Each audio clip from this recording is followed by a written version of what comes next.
So I found it increasingly more difficult to make videos in that, like, the time that I've had really to make them has been very sparing. So I think I might have found a solution to that. I am going to film 6 videos in a row right now. And those videos are going to be the first 6 Star Trek movies with the original cast. I'm not counting Star Trek Generations. I consider that a next generation film. So here we go. Star Trek: The Motion Picture. At the time it came out, this movie was pretty much panned across the board. In many cases it still is. There's a lot of people out there who do not like it. However, it has sort of picked up a cult following as time has gone by.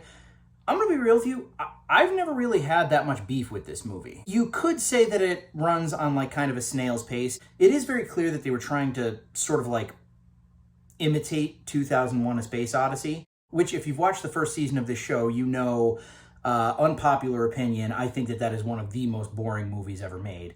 However, plot-wise, I did find this movie very interesting, kind of immersive. First really complimentary thing that I could say about it is it features one of the most terrifying scenes in a PG-rated film that I have ever seen. In the beginning, because Captain Kirk, I believe he's an admiral at this point, okay? But they've revamped the Enterprise, and it has a new captain now. The father from Seventh Heaven, we don't need to get into that guy. And he's showing like all of the quote-unquote updates to the Enterprise. And of course, there's all sorts of shit going wrong with it, as there typically is when you set up a new system. They're trying to beam these, I mean, you assume they're people on board the Enterprise, but mid-beaming them, like while they're literally just particles floating in the ether, something goes wrong. It's very, very low power, and they're sort of like, shit, like, we gotta, come on, boost the power. And then this lady, like, looks up and she goes, oh my God, they're materializing. And the crazy thing about it is you don't exactly see anything. You see very, very blurred, very, very obscured, what appears to be like warped kind of human features coming through, and it's sort of like blinking, and you're seeing it start to form.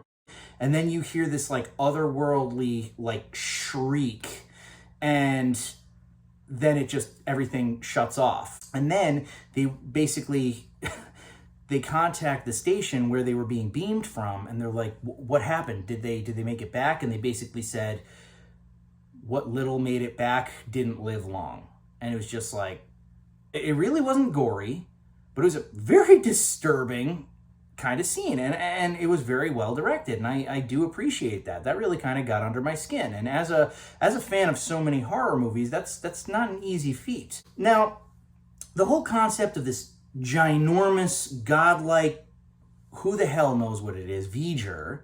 I know that a lot of people had a problem with like how long it took the Enterprise to get to it, but it didn't really bother me because this thing was so enormous. It had this almost like Lovecraftian, like, we are ants to this freaking thing, you know? And this woman who had a previous romantic relationship with the captain, she basically gets vaporized by V'ger. But V'ger takes her consciousness. So it's sort of like, it's still V'ger, but it kind of inherits like her memories and her thoughts and feelings. And you can kind of see a little something when she sees the captain. Actually, technically, he's not captain anymore because Kirk relinquishes him of command, because if Kirk is on the Enterprise, he can't not be the captain. I mean, that's just Kirk. And there is kind of like a hubris thing with that whole situation. But what it leads to, and I am going to discuss the ending. So, spoiler alert right now, you have been warned.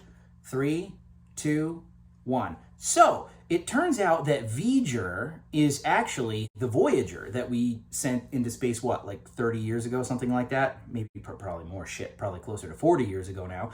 But it reached some far distant galaxy or whatever the hell that was basically like intelligent machines. And Voyager's journey was to sort of gather information and to share information with, you know, whoever, whatever, alien life. It's almost like the Voyager reached the planet of the Transformers, and they were basically like, oh, look at this cute little thing. All right, well, we can help it on its mission to, you know, recover more data.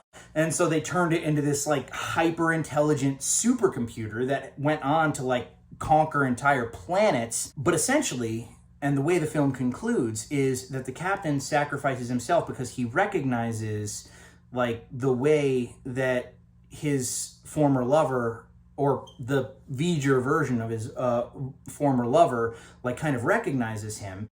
And so he gives himself to V'ger, and the merging, the like love, I guess you could say, it's a very existential kind of a thing.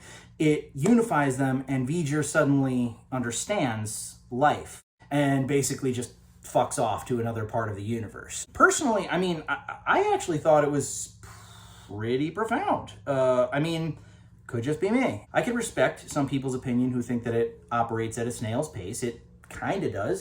But overall, I think that it was very fiercely underrated, and I do enjoy watching it from time to time. And that's all she wrote.